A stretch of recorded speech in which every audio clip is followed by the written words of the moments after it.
Okay, so we'll call this committee of the whole meeting to order. Just wait 1 minute until she turns off her laptop because it's echoing in my right ear.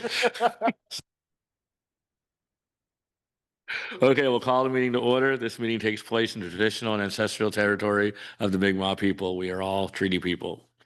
Additions and deletions to the agenda. There isn't any that I'm aware of. So we'll go on to approval of the agenda. Recommendation that the Committee of the Whole approve the agenda for the November 3rd, 2025 meeting as presented. Is there a mover? Moved by Councillor Strong, seconded by Deputy Mayor. All those in favor, raise your right hand. Motion carried. Approval of the minutes. That Committee of the Whole approve the minutes from the October 7th, 2025 meeting as presented. So prepare to moved by Councillor Babineau, seconded by Councillor Fullerton. All those in favor, raise your right hand. Motion carried. There are no presentations. There is actually no correspondence in our package. So we're moving on to our public hearing. Public hearing, there are some rules to the public hearing process. Staff or the applicant will provide an overview, in this case, staff, of the agenda item. After that, staff will answer questions from this table. Then the meeting's open to the public. Public can stand up for questions or input. They have 5 minutes to speak. They have to state their name for the record. All questions must be directed through me, the chair. And then once the public hearing is closed, no further comments or submissions can be made on the matter. So saying that, we're going to start with Mark. Thank you, Mayor and Council. The proposed amendment to the land use bylaw is to rezone the Salt Meadows subdivision from medium density residential to lower density residential. The intent is to better align zoning with the existing lot fabric and neighborhood character. The current medium density residential zoning allows up to 4 units plus an accessory unit, which staff believe exceeds what the area was designed to accommodate. And the proposed lower density residential zoning would limit development to 2 units plus an accessory unit per lot. This amendment was initiated in response to resident concerns about density, traffic, parking, and servicing capacity. Public participation meeting was held in September, and feedback showed strong neighborhood support for the rezoning. Residents emphasized that the area's infrastructure and layout are suited to lower density use. Thank you. Thank you, Mark. Are there any questions from council? Okay, no questions from council. Are there any questions or comments from anyone in the public? Okay, so no comments from the public. So is someone prepared to make a motion to close the public hearing? Moved by Councillor Strong. Is there a seconder? Councillor Fullerton. All those in favor, raise your right hand. Motion carried. So where do we go with this from now? Continue on with your agenda, Chair. We'll bring back a motion for discussion afterwards at another meeting. So at our public meeting, a regular meeting? At our next regular meeting, there will be a motion to come forward for consideration by council for second reading. Okay, great. Thank you. We can't do second reading tonight, can we? No. Through you, Chair, the goal here is to, because there was potential controversy in previous aspects, stretching out the process a little bit. At least then you're not doubling up having a meeting. If there was any other objections that come in or through, you're still giving a little bit of time for that for consideration. Or if there's further consideration by council at another meeting between now and then, you have that right as well. Okay, sounds great. So we'll move on with 10. There is no new business arising or unfinished business. We'll move on to 10.1. Which is an information report. Thank you. This report provides an update on how staff are progressing with council's planning related priorities from the immediate strategic priorities document and subsequent committee of the whole discussion and direction. All planning related items remain a priority A, meaning that they are actively being worked on and advanced. So just to provide a few specific updates, as we just heard, the Salt Meadows rezoning is the public hearings this evening and second reading expected at the next council meeting. The short-term rental report is being prepared and will be brought forward soon. And looking ahead, the comprehensive review of the MPS and land use bylaw will begin in January. taking coordinated approach will let us evaluate the zoning, parking, and form standards across the town as a single framework. And staff are currently moving forward with a proposal for expanding the use of development agreements. This will give the town more flexibility to manage complex or site-specific projects while maintaining council oversight. And it also fulfills our commitments under the Housing Accelerator Fund. Overall, the intent is to update council on progress and sequencing, and these initiatives together form our current strategic path towards the full planning review to begin shortly. Thank you. Thank you, Mark. Are there any questions or comments for Mark? Okay. Through you, Chair, just one comment. Part of the purpose of pushing out a few of the documents and starting the wholesale process allows us to start it as a fresh and new in the new year, as well as with the processes of bringing on a new planner who would give the planner time to get up to speed as well. So this would allow us to be structured and ready to go for working with council and the public moving forward with a full department and full and open, transparent process from start to finish. Oh, great, thank you. It's great to see what we're actually currently working on if people ask, and see what our priorities are. And it's nice to see that the priorities that we had mentioned in our priority session in February are now moving forward. And some of the things, like the earlier thing we've dealt with tonight, seems to be actually moving forward in a positive manner. And hopefully by the new year, you'll see a lot of this stuff either to first reading or second reading or somewhere along the process. So thank you very much, Mark, and the rest of staff that's worked on this. We'll move on to 10.2, notice of new policy, live streaming and recording meetings. There is a recommendation in front of us, but Kayla, if you want to go ahead. Yeah, thank you. So at our last committee of the whole meeting, council reviewed a staff report that outlined recommendations for live streaming, recording, and archiving various types of public meetings. Based on that report, a policy has been developed that's attached here. The only difference is in the initial staff report that came forward, we had recommended that public participation meetings not be live streamed. And then about a week later, we had a public participation meeting, and we heard from plenty of people that they thought it was very informative and helped them learn about the project. That I got really fixated on participation versus observation. But hearing that feedback from folks was really helpful to say that it was beneficial for them to learn about the project before council makes more decisions on it. So other than that, the policy is there with that one slight change from the last time you saw the recommendations. As we're in committee of the whole, if council has any questions or amendments or edits or anything they'd like to discuss to help bring this forward for decision, I'm happy to answer any questions. Thank you, Kayla. Any questions or comments for Kayla? Oh, Councilor Babinett. Really more of a comment. I liked this policy when I first saw it, but I actually really like the addition of live streaming the PPM. So thanks for that. Anybody else? Deputy Mayor? I appreciate the change in suggested policy with regard to the PPMs. And I think it's but I think it's also important to emphasize the purpose. And I think participation is maybe a little bit misleading in the title, in that it is an opportunity for participation, but more specifically, it is information, information sharing. So the emphasis on information, and I think that's what's leading to this suggestion that the live streaming be continued. I'm wondering about, and I appreciate the fact that it won't necessarily be archived the way that a regular council meeting would be. But I'm still a little bit concerned about availability, and I think the language was something that it would be available on request, sort of thing. And I'm just wondering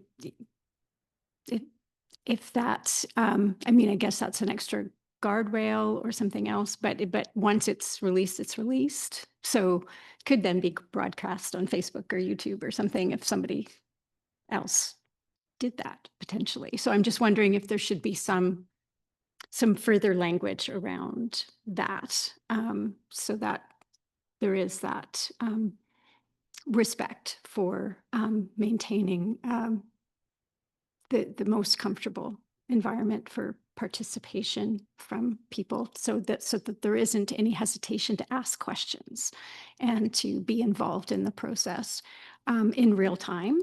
And also, if there may be, I don't know if it's not really the place, and yet it may help add a level of comfort as well to people, with respect to the fact that there are other means of participation. So if people aren't comfortable participating in real time, where there is recording and where they have to speak in a public meeting, which is very intimidating to a lot of people, to kind of emphasize that this is information sharing and this is an opportunity to learn more, and therefore the live streaming is very helpful. But that's not the only, that there's opportunity to provide feedback once, they've had a chance to see what's being proposed. So I don't know, as I said, if that's really, it's inappropriate here, but I think it's important to keep in mind when we're looking at the policy.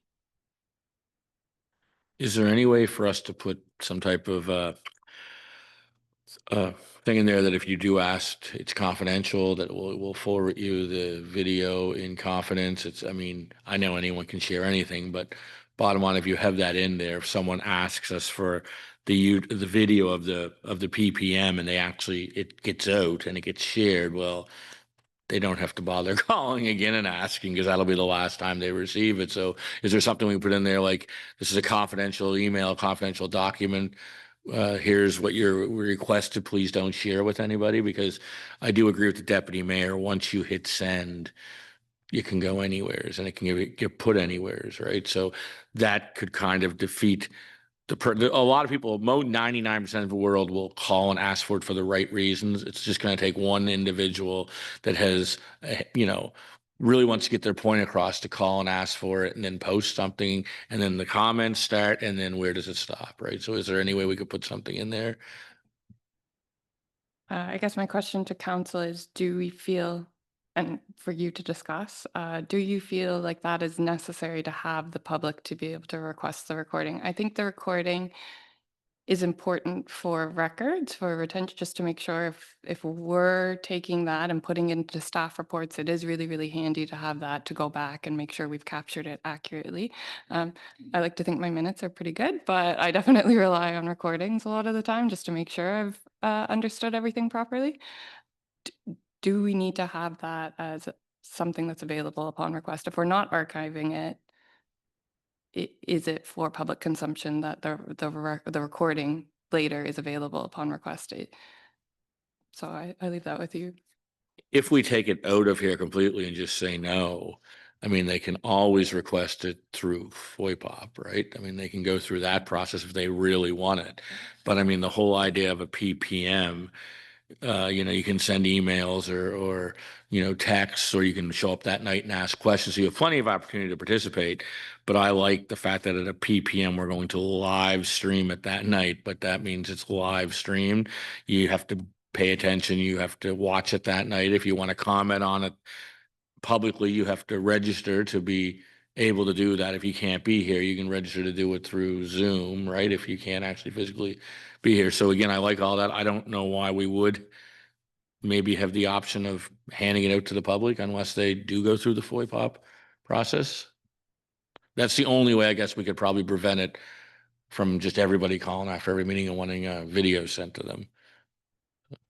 Through you, Chair, just as a point here, we do have minutes that are recorded from the meetings that would be presented anyways in an agenda package to council. So that information would still be readily available and accurate. So whether it's written or other, there are other forms that will come in after the PPM. So in an awareness aspect, if you want to look at it, or we can look at it from a FOIPOP situation, that's always an avenue somebody can go down. It's to that point. Is it really for staff records and archiving? And if somebody wants it, then they can have it if they go through that process. Otherwise, we do have accurate minutes that are reflected back to council if anybody wants that. So what is council's pleasure? Councilor Babineau? I think if the purpose of not archiving them in general is for people's comfort in speaking up, then having the audio recording available upon request doesn't really jive with that. So I would be fine with removing that. Anyone else? Councilor Strong? I agree with Renee. Yeah, go ahead. I also agree with that. Okay, so we just need to make that change and then make a motion or a recommendation to approve this policy with that change in it. Is someone prepared to move the recommendation with the changes that were mentioned in it? Councilor Fullerton, seconded by Councilor Babineau. Any further discussion on the revised live streaming and recording meeting rules and policy in front of us? Hearing none, all those in favor, raise your right hand. Opposed, motion carried unanimous. Thank you very much. So now we move on to notice of motions, information requests, and council reports. Tonight I'll start to my left. Councilor Fullerton, Nothing to report. Councilor Babineau, Councilor Strong,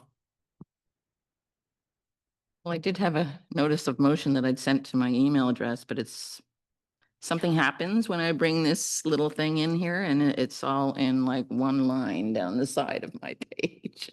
So I'm not going to make the notice of motion, but I might send a letter to the CAO outlining what my motion was about. It, in a nutshell, I am really disappointed that there's so much chatter in the community on Facebook about what is affordable housing and what are we doing and what are our housing needs when we had a report prepared in 2023. I think every town in the province had one done by Turner Drake, who was also in making the report on affordability.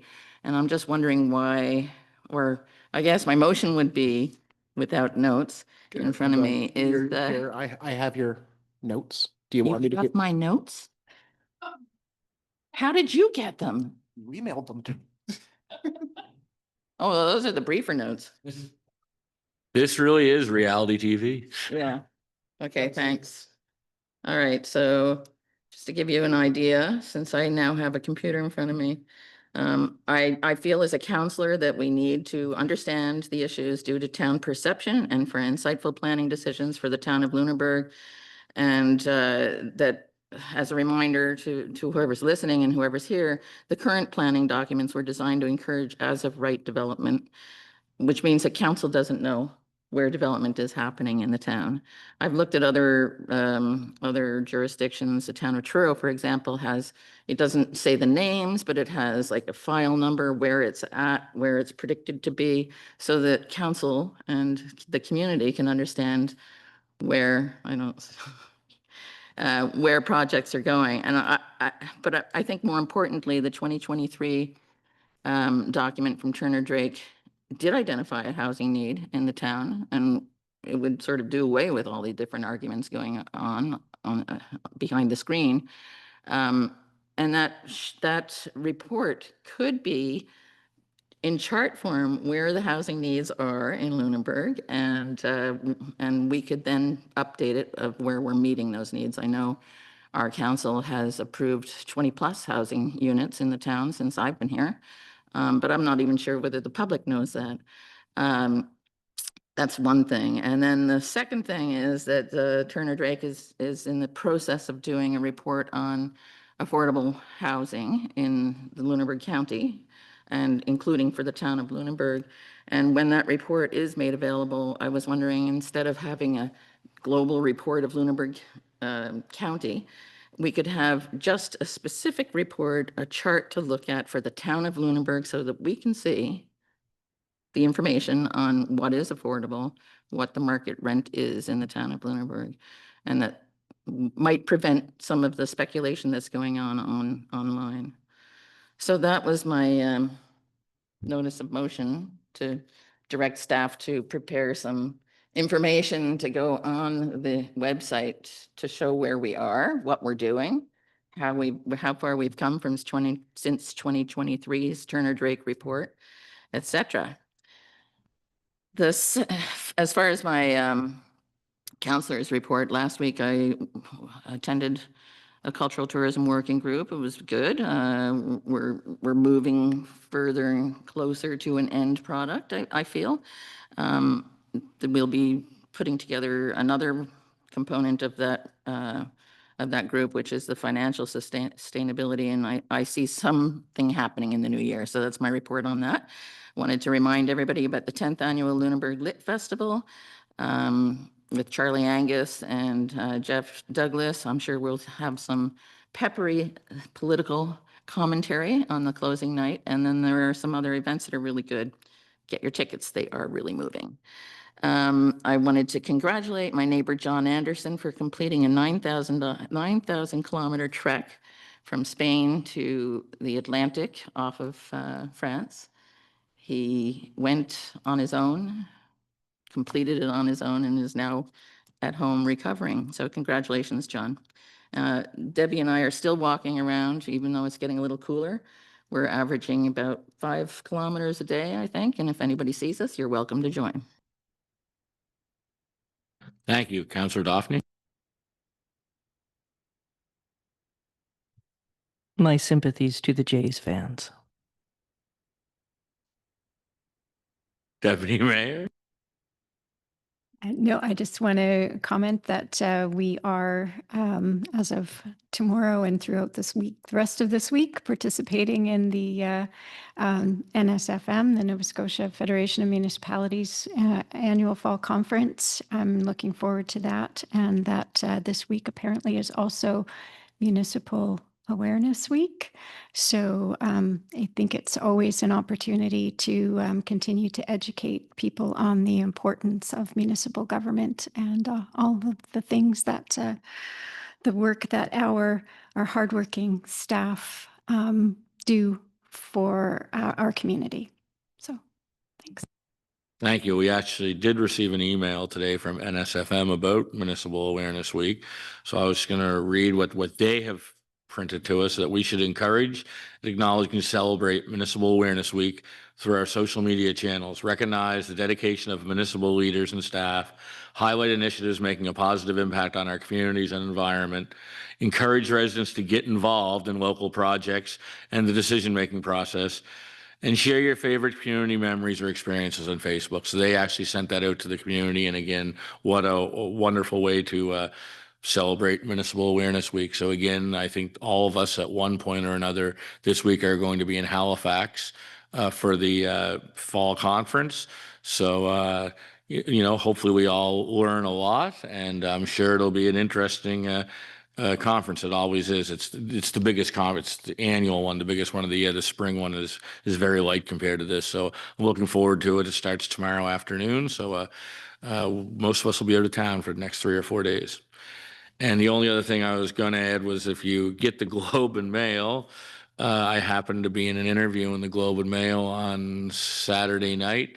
I got a call of all times, 6:30 Saturday night, from the Globe and Mail, because they were told I was a huge Blue Jays fan, and they wanted to talk about how I felt the Jays were bringing the country together and what I thought of the whole thing. So there is a quote from probably 10 people from coast to coast to coast, and I'm one of those 10 people. They say Jamie Meyer, the mayor of the town of Lunenburg, and it was, like I said, 6:30 on a Saturday night. It was kind of weird, but they got my name from somebody locally. I guess probably from the flag raising thing we did in that. So it was kind of a neat interview. The lady and I, we probably talked for a half hour on the phone about the Jays, because she said she couldn't interview her dad because her dad gets too crazy during Jay games. It was kind of funny. So again, she contacted me throughout the game, asked me how I was doing, through text, and if we won, she wanted me to send her a picture and a reaction of us winning, but I said she didn't want to hear from me if we lost, so I didn't text her after we lost. So again, it was kind of a neat experience. So if you get the Globe and Mail, it's actually it's in there. Jamie Deans forwarded me a PDF of the quote today. It took us a while to figure out how to actually access it. He has a copy from when he was in Toronto, so he could get on it and read it. Nobody else could, so he figured out how to get it so that we could. So I do have a copy that I can forward you guys. So again, that's all I have. And there's nothing else on the agenda tonight. So really, there's no closed session, so a motion for adjournment. Councilor Babineau, seconder. Okay, thank you very much, everybody.